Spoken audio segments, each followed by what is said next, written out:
vai para o Google mesmo. Aí nós vamos descobrir juntos as coisas que estão acontecendo pelo mundo. Né? Ele é bacana, bacaníssimo. Ah, a dona blogueira. Essa é uma blogueira australiana, que ela prega o uso de coisas naturais, sabe? Agora, peraí, gente, quem vocês preferem?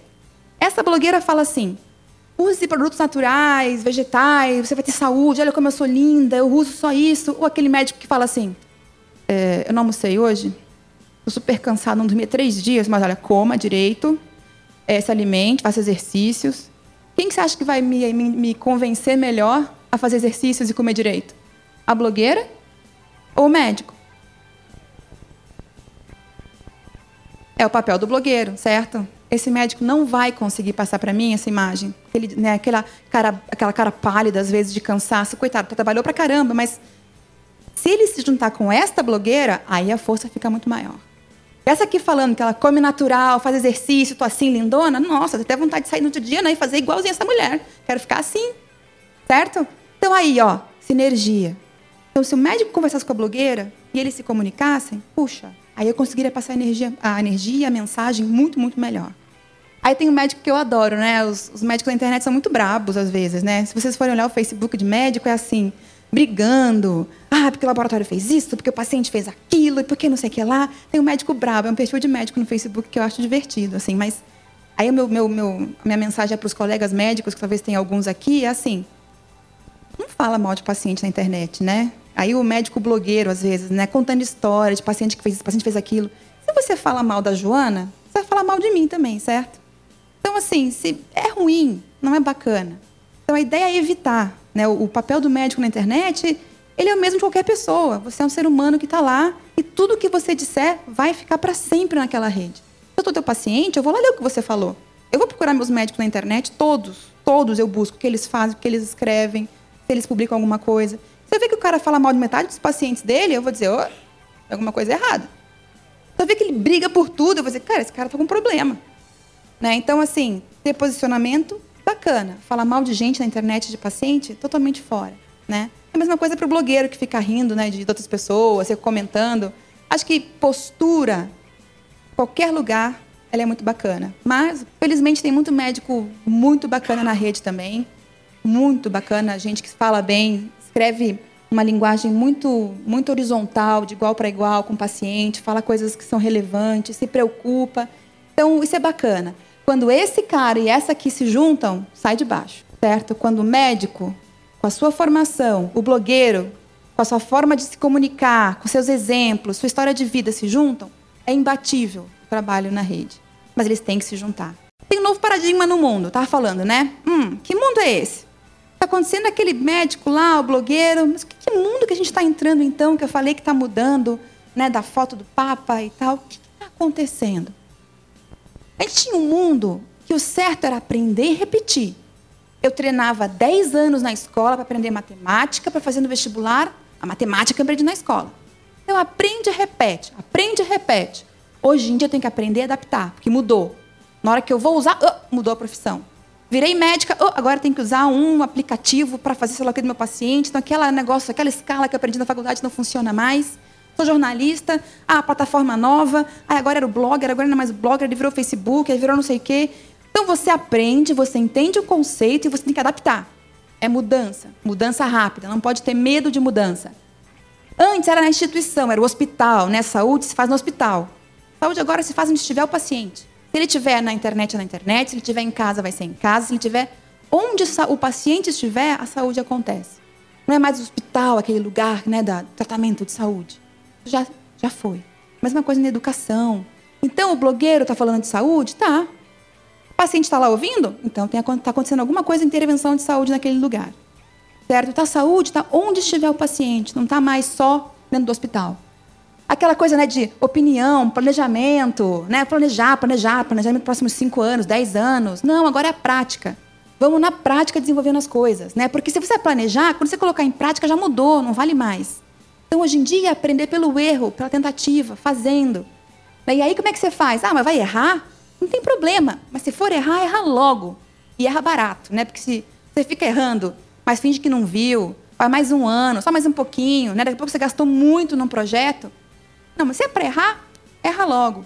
Aí você vai para a pesquisa. Então, o mundo hoje é de Só que assim, mas eu vou errar? E os riscos? A gente não tem como eliminar risco. Só que a gente tem que aprender a gerenciar risco. E como é que a gente gerencia risco? Pela prática, pelo que fez antes, e por tudo que a gente aprendeu.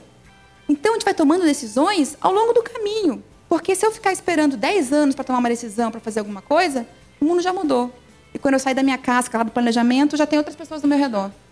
Então, esse é o mundo que a gente está indo. Quem tem filho, me escuta. Tá? Quem tem neto, né? Esse é o mundo que os meninos estão entrando. Não é sendo ensinar o menino a fazer a matemática e ficar ali repetindo 30 vezes a mesma coisa.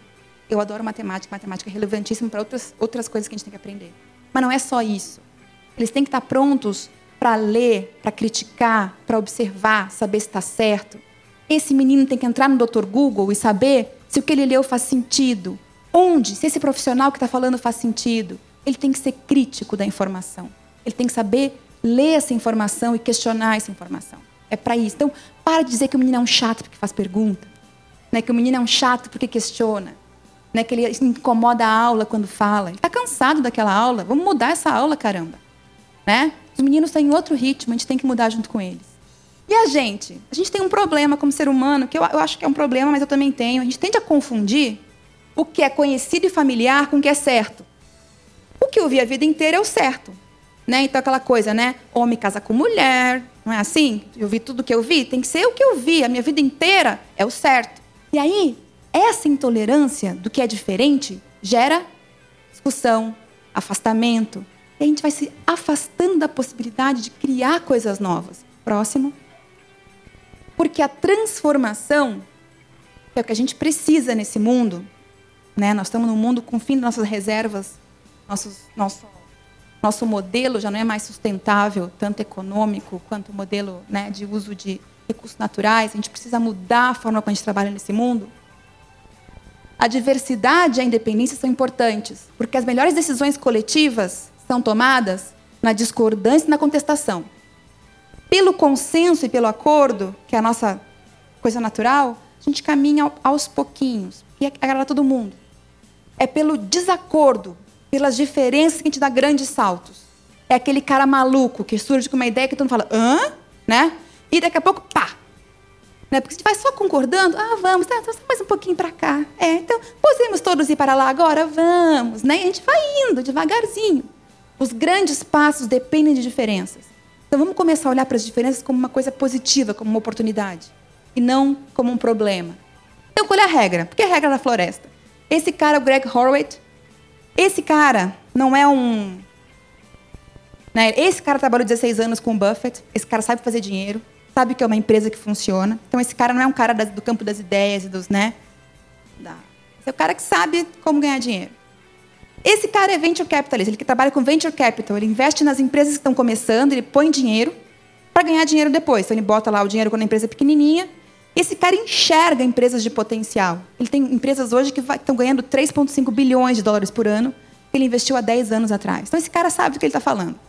Ele sabe enxergar para onde o mundo está indo. E esse cara fala o seguinte, a gente não está mais na colheita daquela plantação tradicional. Hoje a gente tem que usar as regras da floresta, ele chama. O nosso mundo está feito para funcionar na sala de aula, carteirinha uma do lado da outra.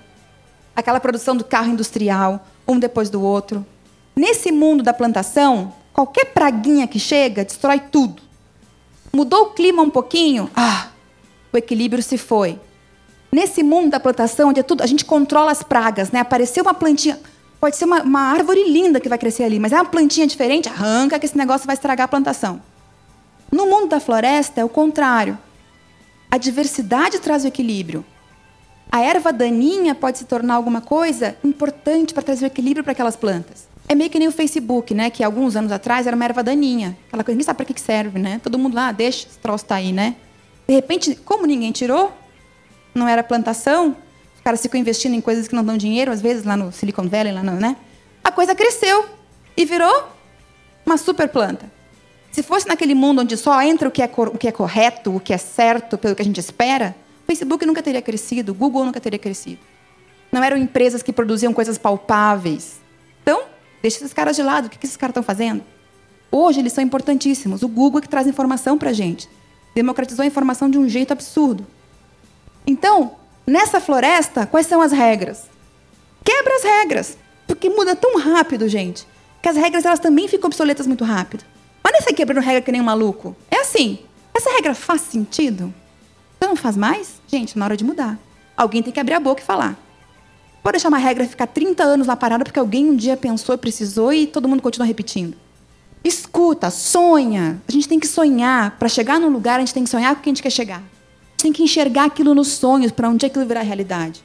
Porque se você nunca sonhar com aquilo, nunca vai acontecer. Tem que ter o cara que sonha. Não, só aquele passinho para frente, só mais um passinho, né? O sonho é maior, ele é grande. Acredite e seja confiável. Isso é uma outra grande mudança. A gente tem que falar, e isso é muito para os blogueiros, né? Aquela coisa de enganar, de mentir, não funciona mais. Porque num Google eu descubro. As pessoas não sabem desse poder ainda. Elas repetem coisas, infelizmente, que são muito básicas às vezes, né? Agora nas eleições a gente viu muita coisa sendo replicada. A gente fala, meu Deus, como alguém replica isso? Né? Mas, hoje em dia, as empresas têm que ser mais transparentes. O marketing da enganação já não funciona mais como antes, e cada vez menos. As pessoas têm informação. É transparência, é a época da transparência. Experimenta, interage. Erre, fale, não desiste, retribui. Interação. E aí é que eu falo que nesse mundo, blogueiro, médico, enfermeiro, profissionais de saúde em geral, paciente, está todo mundo junto numa grande história. Não existe mais o protagonismo do médico sendo o cara que dirige o sistema de saúde ou que dirige a decisão de saúde. Ele é um grande parceiro nesse mundo que se forma. Um próximo. E aí, como é que é a história, né? Não é também que agora o blogueiro vai dar remédio para o paciente e o médico vai ficar assistindo, vai começar a escrever. Não. É uma ordem muito bacana. É quase um casamento meio assim incestuoso entre a ordem e o caos, né? A gente tem que manter uma certa ordem. A floresta ela é ordenada. Tem que ter uma certa ordem para as coisas existirem, mas manter um caos básico para elas evoluírem rápido. É um casamento gostoso assim entre ordem e caos que o mundo tem que buscar. Então, aquela coisa de buscar, cala a boca, fica quieto, escuta, acabou, gente. Não façam com os filhos de vocês isso. Eles vão ficar completamente perdidos no mundo que vem por aí na frente deles. E aí, nesse mundo, idealmente, nós temos o blogueiro e temos o médico falando com essa menina que quer saber se esqueceu a pílula e o que vai acontecer na vida dela por causa disso. Os dois podem ajudar, certo? Por que só o médico? Por que só o blogueiro? E, idealmente, próximo, ela pode ajudá-los também a entender algumas coisas sobre o seu trabalho e eles podem se comunicar também livremente. Por que é um sistema onde está lá o médico no seu consultório, o blogueiro blogando lá, o paciente longe? Vamos aumentar a comunicação. Quanto maior troca nesse sistema, mais a gente vai ter coisas inovadoras e bacanas acontecendo. Não é o médico criando um blog lá para ele, para falar o que ele quer dizer, né? Ou contar, ou o blogueiro pensando o que ele pode falar para essa massa. Começar a misturar mais as informações. E aí a gente chama de só uma palavra que eu gosto muito, agentes desinformados inteligentes, né? Eu acho super bacana essa expressão. Por quê? Trazer para as decisões e para as escolhas, seja em saúde, no que a gente for fazer, pessoas que não são da área. Né? Então, assim, aqueles patients like me, né? São pacientes tomando decisões sobre tratamentos médicos. O paciente que fala assim, o médico fala, sua filha não tem tratamento. Como não tem tratamento? E ela vai lá, e quantos filmes tem sobre isso? Né? A mãe vai lá e descobre a cura, um negócio que muda a doença, muda o rumo da patologia.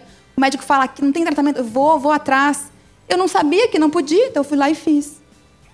Certo? Então, trazer gente de outras áreas, gente de belas artes para discutir temas científicos, gente da ciência para discutir coisas de economia, né? Assim, da coisa mais prática, gente de tudo que é área, um médico para falar de urbanismo. As áreas elas se interconectam, e quanto mais gente a gente trouxer que está engajada, que está afim, mais a gente vai mudar esse sistema. Né? O velho, eu sei que não pode, eu sei que não dá, ele acontece muito nos lugares onde gente muito parecida se encontra. Então, a gente tem que parar com esses encontros de gente parecida. E a saúde, então, é um lugar que, assim, ele é muito mais que doença. Olha aqui o otimismo está relacionado ao menor risco de eventos cardiovasculares. Satisfação com a vida traz um risco menor de morte. Isso é saúde. E não está na mão do médico. O blogueiro pode participar disso. O líder espiritual pode participar disso. Para trabalhar de saúde hoje, falar de saúde, a gente pode ir muito além dos muros do hospital, falar do blog, falar vamos falar de saúde, energia. Os cânceres, 25%, 30% estão relacionados à obesidade. Então, são temas que não são só do médico. E se o médico se junta com o blogueiro, se junta com o paciente, se junta com a comunidade para falar sobre isso, o poder que a gente tem de transformar a saúde é muito maior. Próximo. Mas o que a sociedade diz? Mas espera aí, filha, que bonito isso, né? Mas a sociedade quer que eu ganhe dinheiro. É fama, o negócio está sendo muito bonitinho, mas né, vamos lá. Aí eu dou para vocês um cuidado. Eu sou professora coordeno a pós-graduação em medicina integrativa lá no Einstein. Eu falo muito com meus alunos sobre isso, né? E cuidado. Os Hungry Ghosts, no budismo chinês, eles falam dos Hungry Ghosts, né? Que são pessoas que têm muita necessidade dessa coisa de, né? Eles precisam de muitas coisas e estão sempre buscando alguma coisa e nunca estão satisfeitos. Eles têm aquela boquinha pequenininha, né? Eles querem comer um monte de coisa, aquela boquinha pequenininha, então eles comem muito, mas a boquinha não dá jeito, então eles estão sempre magrinhos e com fome. Essa é uma figura para mostrar a pessoa que usa valores externos para sua satisfação. Se vocês deixarem, que é para os blogueiros, que o mundo lá fora fale o que é sucesso para você, você nunca vai estar feliz. Nunca vai ser suficiente. Então, você pode ser o blogueiro mais rico do país, com mais dinheiro, mais acessos. Se você fez isso por uma questão externa, para mostrar, para ter sucesso, você nunca vai ser feliz. Desculpa, é assim. A gente tem que buscar aquilo que nos realiza, aquilo que nos faz felizes. Então, se você bota um post patrocinado e não avisa, isso te deu grana? Se você teve a criação que eu tive, você até pode dormir bem uma noite ou duas com isso. Mas daqui a pouco isso volta contra você. Nós somos floresta. Tá? Os seres humanos são floresta. E a gente precisa entender isso. A gente ganha na diversidade, a gente ganha no compartilhamento. A empatia é o nosso diferencial nesse mundo informatizado que está se desenvolvendo aí. Colaboração, protagonismo. A gente pode, sim, todo mundo protagonizar. Não precisa ter um líder que vai lá e nos diz o que fazer. Todo mundo pode, sim, mudar alguma coisa ao seu redor. O médico, o blogueiro no sistema de saúde, seja ele, né, a formação que ele tiver, ele tem o seu papel. E quanto mais conectados, melhor vai ser funcionar esse papel. Porque se eu falo uma coisa aqui, o médico fala lá, o blogueiro fala lá, se eu falo junto, agora sim a mensagem fica muito melhor. E gerar mudança. Todo mundo pode gerar mudança. E aí eu trago essa frase do Don Tapscott, que é um canadense, que trabalha muito com inovação, mídias sociais. E ele fala isso, né? Imagina se a gente pudesse nos conectar a esse mundo, além de partilhar informações e conhecimento. Poderíamos começar a compartilhar nossa inteligência. Poderíamos criar algum tipo de inteligência coletiva que vai além de um indivíduo. Não é mais o médico ou o blogueiro que está interessado aqui. É um grupo, uma equipe, para criar um tipo de consciência e uma base global. Olhando para isso, eu tenho mais esperança no mundo mais aberto que nossos filhos e netos herdarão, com inteligência em rede. E de que é neste futuro, sim, onde as pessoas se conectam, se respeitam, é que pode surgir um futuro melhor. Eu queria fechar agora vocês com um vídeo bem rapidinho, então. Olhem para esse vídeo, pessoal. Isso é acho que vocês vão conseguir ver mais ou menos. Isso é uma revoada na Inglaterra. Esses pássaros voltam à noite para casa. São milhares de pássaros. E esses pássaros, eles usam esse movimento para se defender dos predadores. Eles se defendem com esse movimento. Eles têm uma inteligência nesse grupo que ninguém consegue entender. Não existe um líder nesses pássaros. Todos são líderes. E nunca se registrou um acidente. Existe um grupo trabalhando aí, pensando no grupo e não no indivíduo. E se esses pássaros conseguem, eu tento acreditar que a gente consegue também.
Obrigada, viu?